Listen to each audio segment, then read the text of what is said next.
I've got my pant pieces cut out and clipped right sides together. And what I'm going to do next is take it to the sewing machine. This is the part where I always get really confused on how to attach pants together. And so I'm just going to kind of wing it. What I'm going to do is sew down. This will be the side of the leg. And I'll stop here.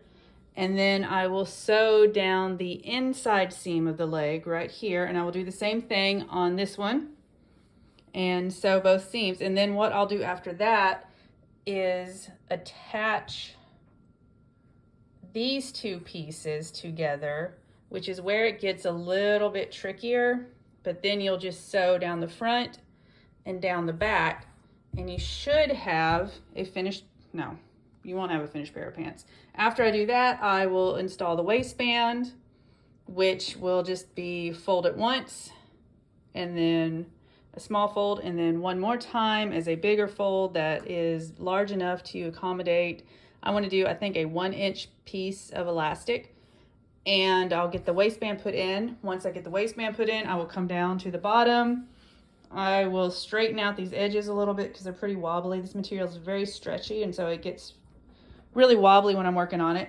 So then I'm going to come down to this bottom part and roll one small roll and then a larger roll just to finish the hem. And look at that, we've got a pair of pants. I am actually really pleased with how these came out. I'm going to show you just a few little details on them, and hopefully you will go out and want to make a pair of your own. So what I did, since it's a very stretchy material, I decided to use a zigzag stitch, which gives it a lot more stretch. And I also opted not to double roll the hem since fleece doesn't fray. I just went ahead and folded it once and sewed across it. Other than that, I mean, this was really easy. Look how straight that is. I was very proud of how well I got those lined up. That would be my one tip, I think, is when you're piecing them together and you've got that final part where you go from the crotch to the waist, is to do your first pin or clip right here at the crotch.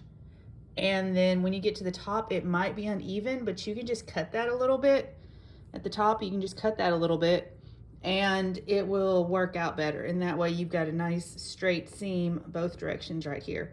So anyways, if you want to make a very cheap pair of pants, head to Walmart, grab yourself a fleece blanket and make it.